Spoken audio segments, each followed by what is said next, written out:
안녕하세요. 비키 그리고 CJ ENM 글로벌 팬 여러분, 본팩토리 기획이사이자 손지역구 티어 제작자 박순태입니다. 안녕하세요.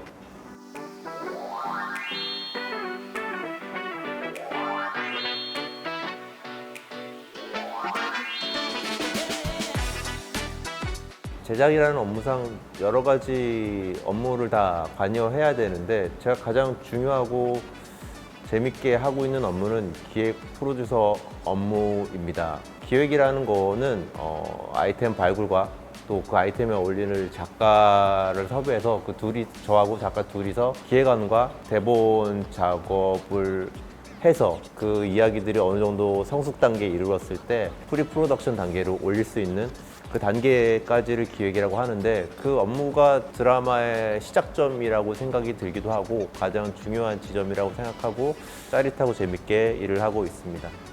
제작이 어려웠던 작품이 선지였고 티어였고, 그리고 그 작품을 같이 했던 변우석 배우와 김혜연 배우가 가장 기억이 남고 굴곡이 많았던 드라마였는데, 그 과정 자체를 다 그 두 배우가 워낙 제작진들을 믿고 신뢰해서 따라줬고, 그리고 그 어려운 상황에서도 연기를 해줬기 때문에 그 고생했던 것들을 다 보상받는 느낌이 있어서 가장 고맙고 인상이 좋았고, 지금 만나도 반갑고 전우회 같은 느낌이 좀 있습니다.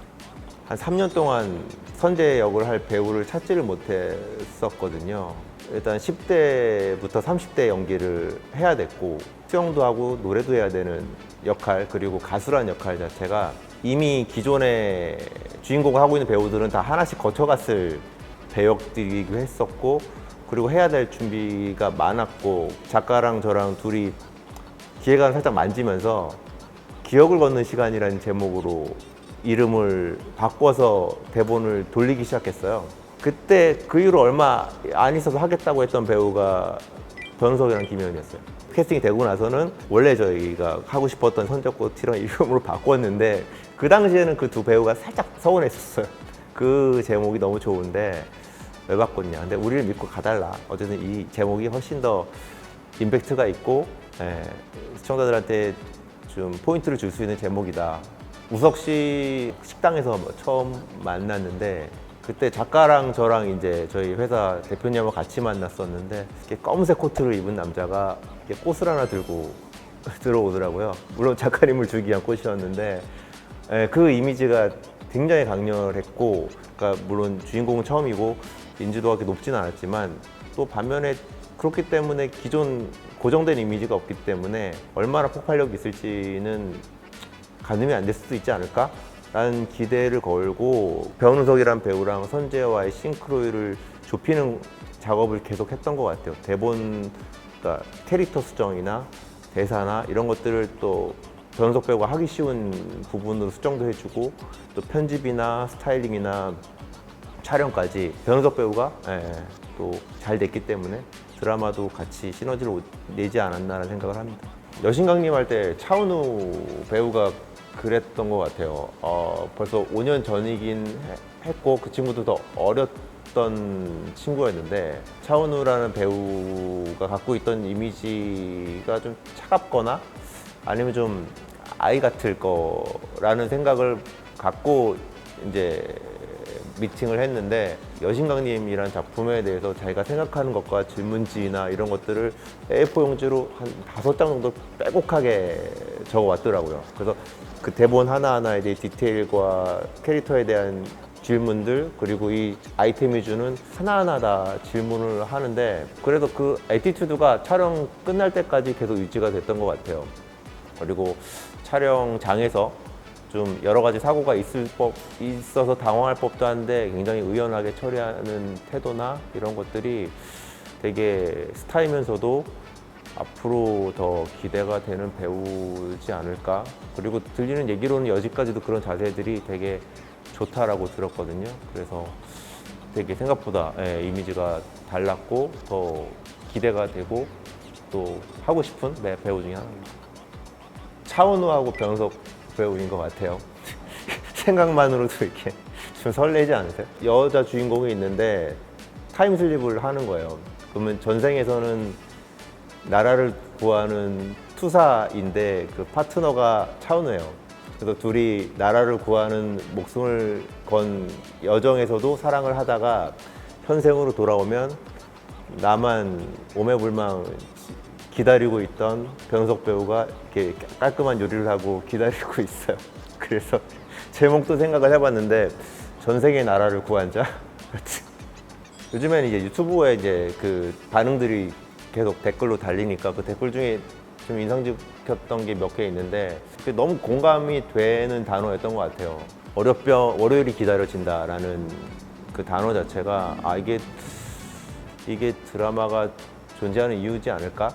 라는 생각을 많이 했던 좀 보람된 순간이었고, 또 하나는 투병 중이셨던 분이 있었던 것 같아요.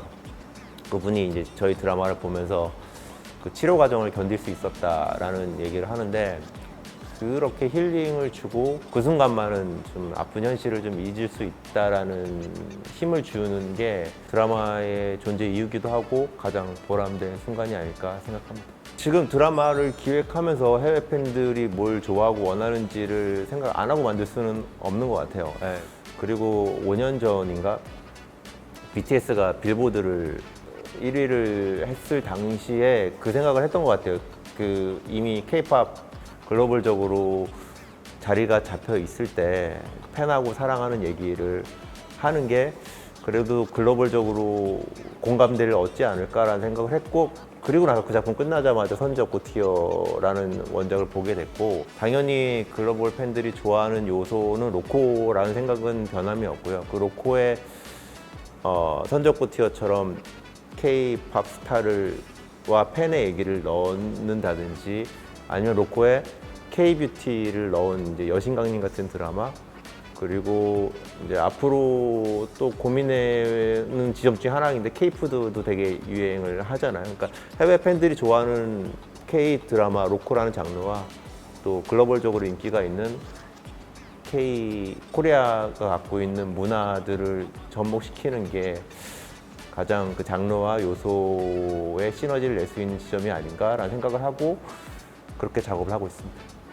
네, 뭐 제가 한 작품이라서는 아닌데 여신강림을 추천을 하고 싶어요. 예, 그 앞서 말씀드렸다시피 이제 K 뷰티라는 글로벌리하게 좀 친근한 요소를 넣기도 하고, 그리고 그 얘기의 구조 자체가 되게 전형적으로 잘 짜여진 로코의 룰을 갖고 있거든요.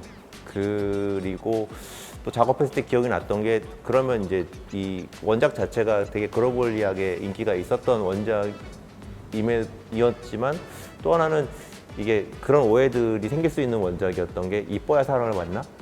예, 이뻐져야 사랑을 받나? 라는 오해를 불러일으킬 수 있는 작품이었는데, 그 작업을 할 때 되게 신경 썼던 부분이 차은우 군이 연기했던 그 수호가 주경이랑 그러니까 멜로 씬을 찍을 때는 대부분 다 화장을 시키지 않고 모든 씬들을 작업을 했거든요. 그러니까 결론은 이제 내면의 아름다움이 진짜 아름다움이다를 찾아가는 과정의 얘기인데, 그 과정 자체는 이제 좀 그러니까 K-뷰티로 포장이 되어 있지만, 결론은 내면의 아름다움을 진짜 사랑을 받을 수 있다라는 메시지는 되게 한국 드라마의 공통된 주제라고 생각하고, 대부분 배우들이 물에 빠지는 씬들이 다 겨울이었어요.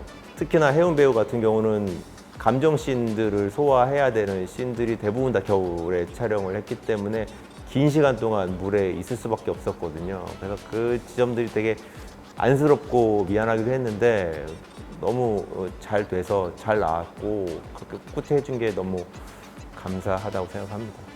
이클립스 콘서트 씬이었던 것 같아요. 이게 소나기를 부르는 씬은 배우가 감정을 섞어서 노래를 하면 되는 씬이었는데, 그 오프닝 런던과 이제 스타와 이제 수만 명 앞에서 10년 이상의 인기를 유지했던 배우 가수의 관록을 연기로 하기에는 되게 쉽지 않을 거란 우려를 많이 했었거든요. 그 씬은 드라마처럼 찍지 않고 무대를 만들어 놓고 카메라 7대를 불러서 그냥 노래를 틀어놓고 우석 씨가 그냥 놀게끔만 했어요. 한 3시간 동안 그냥 뛰어다니고 그냥 아이처럼 놀게끔만 했고 옳았다라는 생각을 합니다.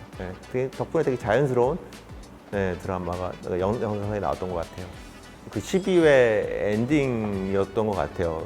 그 선재가 비행기를 타지 않고 돌아가서 그 타임캡슐을 열어보고 본인의 미래를 좀 어느 정도 예감을 하고 그 소리 집 앞으로 가는 씬이었거든요. 그 씬이 대본 쓸 때도 되게 울컥했는데 대본만큼 대본 이상으로 배우나 연출이나 이런 것들이 되게 완벽했던 씬들이 아닐까. 그리고 선재가 눈물을 흘리는 것 부분도 너무나도 리얼하게 나왔던 것 같고 그 시청자들도 역시나 좋아해줬던 장면인 것 같습니다. 캐릭터인 것 같아요.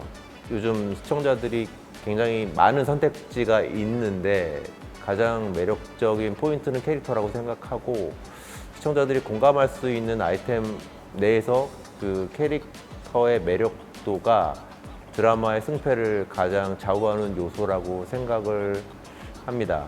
말씀드렸다시피 이 여름에 찍어야 될 씬들을 겨울에 찍었다라는 건 촬영이 다 딜레이가 됐다라는 반증이거든요. 그런데 촬영 중에 또 감사하게도 해외 판매가 다 돼 있었고 거기에 맞춰서 일정을 다 납기를 해야 되는 데드라인이 있었어요. 그래서 내부에서는 앞으로 촬영된 분량은 반 이상이 남아 있는데 납기는 다가오는 과정이었고 내부에서도 일정을 못 맞출 수도 있다라는 걱정을 하셨던 것 같은데 그때도 다 고생을 해서 납기를 맞췄지만 가장 인상이 깊었던 거는 어쩔 수 없이 이 씬들을 오미트해서 촬영할 수밖에 없었던 지점이 되게 많았거든요. 그래서 작가님들이 되게 아쉬워했던 씬들도 다 오미트해서 찍지 못하고 날아가는 경우가 많았었고 저도 그 부분이 찍지 못하고 아쉽긴 한데 그래도 그 부분들을 다 작가님이 이해를 해주시고 신뢰를 해주셔서 잘 마무리가 됐던 것 같고 지금도 작가님한테 감사하고 미안하고 그렇습니다. 그러니까 3부에 선재가 수영을 관두겠다고 이제 그 아버지한테 얘기하고 뺨을 맞고 이제 도망가는 그러니까 뛰어가는 씬이 있거든요. 그걸 소리가 따라가야 돼요. 따라가서 이제 한강다리 같은 곳에서 그 우리 우산 씬 있었던 그 한강다리로 가서 둘이 그 선재를 위로해주는 너의 미래는 이럴 것이니까 지금은 아무것도 아니야 라는 얘기를 해주는 씬들이 있었거든요. 그 씬은 저도 되게 좋아했던 씬이기도 하고 기대했던 씬들이었는데 그 한강다리도 이게 빌리는데 한계가 있어서 그 한강다리 안에서 우산 씬과 눈 오는 씬 모든 것들 다 촬영을 해야 했었거든요. 그래서 거기까지는 촬영할 수 있는 여건이 안 되더라고요. 그래서 그 씬은 과감하게 오미트하고 5부의 그 공연을 보기 위해서 태성과 선재와 소리가 같이 이제 카페에서 질투하는 씬들이 있었는데 그 다음 씬이 다 게임을 하러 가서 이게 남자들끼리 이 라이벌 신경전을 하는 장면들이 있었는데 그런 것도 아쉽지만 삭제가 됐죠. 뭐 김혜원 배우와 변은석 배우의 호흡이야 뭐 두말할 나위 없지만 그 3부의 변은석 배우하고 김원혜 선배님이 이제 수술 전날 술을 한잔 하는 씬이 있었어요. 선재가 울어도 웃는다는 그 지문이 없었는데 아빠와 얘기하는 부분들이 이렇게 울컥했던지 자연스럽게 눈물이 나고 원래 했던 씬보다 훨씬 더 잘 나왔던 그런 상상 이상의 시너지를 냈던 부분이었던 것 같습니다. 선재없고 티어는 글로벌적으로 인지도가 있는 배우가 나온 작품도 아니고 또 탑 크리에이터가 붙어서 작업하는 작품도 아니지만 되게 글로벌리한 성과를 얻었다고 생각을 합니다. 그 지점이 선지없고 티어의 가장 자랑스럽고 뜻깊은 순간이고 그리고 지금 한국 드라마 시장이 되게 어렵거든요. 그런 와중에 선지없고 티어가 또 하나의 표본이 될 수 있었다가 가장 자랑스러운 순간이고 저희 자식들이 아빠가 한 작품이다 라고 지금 자랑스럽게 얘기하고 있는 지금 그 순간이 참 감격스럽고 자랑스럽습니다.